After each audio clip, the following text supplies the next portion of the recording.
So Edson, my friend messaged me, gave me an idea. He said you should ask Edson what advice he would give to your 20-year-old self.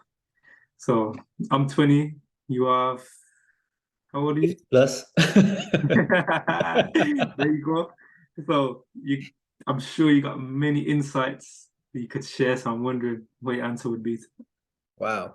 Yes, definitely many insights. I would definitely recommend a whole bunch of books Mm. to read. And we met over you reading one of those books, Yes, which yes. I wish I had read when I was 20. So Mm. you've got a head start already. Um, and to my 20-year-old self, one of the things that I would definitely give myself is you can have multiple careers. Mm. Look at the long run.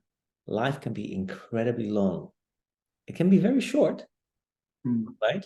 You can get hit by a bus tomorrow, but if all goes well, you can live very long. Now, rather than looking at what can I accomplish this year, just like you went to uni, just like you went to high school to do your GCSE and stuff, that is a phase that took 5 years, right? Now, in 5 years, you got ready to do that exam, right? Now, I spoke to a client of mine who teaches language and I asked, like, how long does it take you to master a language? She goes, 3 years. I said, okay, so 3 years. Now, if you look at a decade, yeah, you could become somebody who speaks four languages. Mm. Yeah. If every year you build one significant relationship, in 10 years, you'll have 10 amazing friends. Yeah. If it takes 3 years to study any new topic, psychology, math, whatever it is, yeah, you could have a whole bunch of doctorates, at least three in a decade. Yeah. So to change your view from just looking at 12 months to start looking at decades. Mm. Yeah. Each decade can be a complete whirlwind of a new life, Mm. a complete new life. Whatever you're doing today, tomorrow you can become a mountain climber, right? Mm. So you do your career, whatever it is that you're doing now, and you commit to it and you put everything into that. I'm going to master this. I'm going to do my 10,000 hours in the next 3 years. Yeah, Yeah. 3, maybe 4 years. Master that, had a great time working in logistics. All right, you know what? I'm going to start learning how to climb. And in 4 years, you're climbing the highest mountains or the most complex walls, whatever. So it's expanding your view of life, looking at days, years, and looking at the compound effect, the accumulation of time invested in in the different things that you can do Mm. to take away the stress of, oh, but I also want to do that. I also want to do that. I'll do this one first. And then I'm going to have so much fun doing that. And then I'm going to get that one. And then that one. Yeah. There are very few things that you need to do before a certain age. There's certain physical things. You know, if Mm. you want to become a professional boxer, do it now. You Yeah. know, don't wait until the second decade. Do that one now. But when it comes to learning, experiences, careers, I Mm. remember a friend of mine came over from New York, and he worked in the music industry, vice president at Sony, and I had no idea what his position was until I walked down the street in New York with him, where random strangers are all shaking his hand and waving. It's like, okay, You know, he's a serious player in the music. Quit his job to go and study at the age of 43, right? Quit his job to go and study entertainment law. Just left that job, back to uni, committed for 3 or 4 years to go and study that, to start a new career. Why not?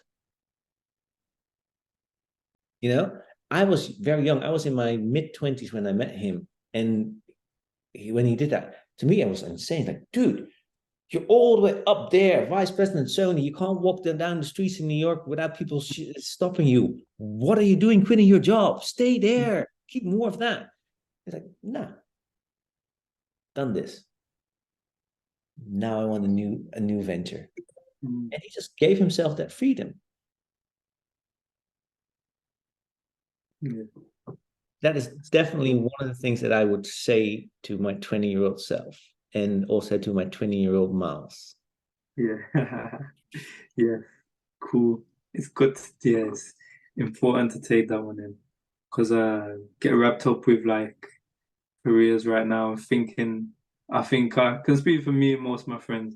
I think that we see what we're doing right, and like it's hard to, now that we're 20, it's hard to see like when we're 30, 40, see what we're doing now as like, that's what we're doing, that's what we have to do. But yeah, it's not the case. There's no restrictions or boundaries on this. But I think it's easy to take it in from just your environment, because that's where you don't see most people like going to uni at 40 or changing their careers around or learning a new language even. So yeah, that's some good advice. That's some good advice. Sure, thank you. And the other day I was speaking to someone around a similar conversation. She wants to build something, and it's like, well, but then I want to go and do this. Well, if you want to create a legacy, if you want to build an institution, if you want to build something real in the sense that it becomes an institution, it can't be a 2 or 3 year thing. Mm-hmm. Yeah, this is where I had the pleasure of going to a gym in London, Fitzroy Lodge, and the man who managed that gym, Mick Carney, he created an institution. He started somewhere in the 50s or something, and it's a few years, 6, 7 years ago that he died. But he's been running that gym for decades, right? I've never been to a celebrity funeral, but I went to his funeral, and you would think that some massive royalty, some incredible influencer, but a real influencer. When I say influencer, I'm not talking about Instagram, TikTok stuff. I'm talking about somebody who changed lives. People flying over from Australia, from the States, over 2,000 people attended this man's funeral. The street was jam-packed. Police had to come to manage traffic. This man created something and impacted so many lives over so many generations that come the day he died, everybody came over. There is a charity in his name that's doing incredible work. Yeah, that stuff, that is a bigger commitment. That's when you go, okay, I see the bigger picture here. In order for this institution, or actually in order for this to become an institution, I need to stick with this. Yeah. Young people at the moment use the word legend for anything. Yeah.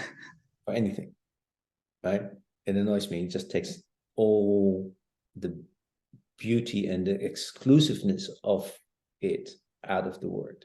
A legend is somebody who leaves a legacy. And trust me, the person who picked you up from school, or when you had a flat tire and you call a legend, or who you call a legend because they did a somersault, it's not a legend because nobody will remember. Yeah. Yeah. and nobody's going to build a statue or build a charity or whatever. Yeah. Talking about a legend, becoming a legend or leaving a legacy, that is a bigger commitment, right? So if you want to have a massive impact, you also need to do a massive commitment. Mm. And that's what I would say to my younger self as well.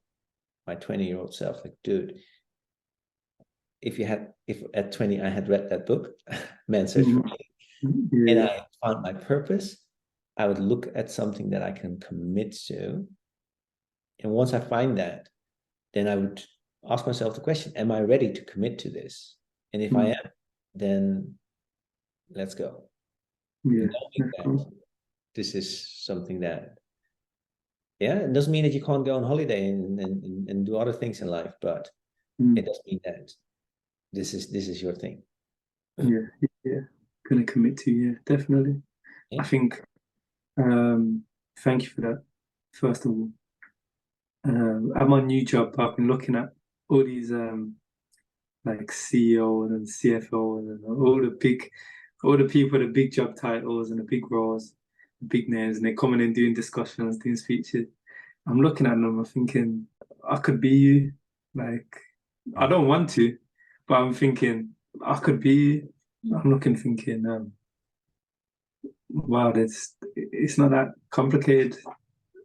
I'm sure they've got a lot, but like if they can do it, so can I. Like, so can you, so can them, so can anyone. So if you've really got this goal, purpose, that's a good book as well. Yeah, very good book. Man's Search for Meaning.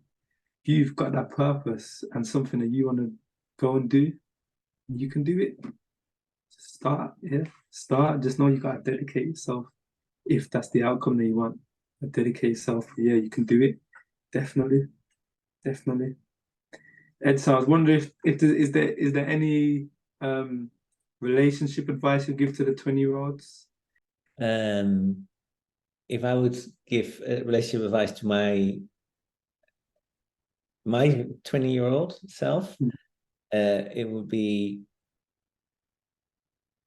ask your best friend out on a date. Yeah. Oh, Yeah. Yeah. It's marry your best friend. I was a player. I was going after pretty girls and this and that, and yeah. but yeah, go for your best friend. Mm, mm, You know, and that's the best. That's the best relationship I can advice I can give. You know, yeah. be friends don't be distracted by shiny objects. Mm, Right? mm, There's always shiny objects. There's grass that's greener. There's always a pretty lady somewhere. yeah. There's billions of them, right? But you don't have billions of best friends. Mm, very true. So, yeah, ask your best friend out on a date. Yeah. That's what I would tell my Yeah. 20 self. Some good advice for me, us 20-year-olds. So Yeah, thank you for that. yeah, sure. Yeah.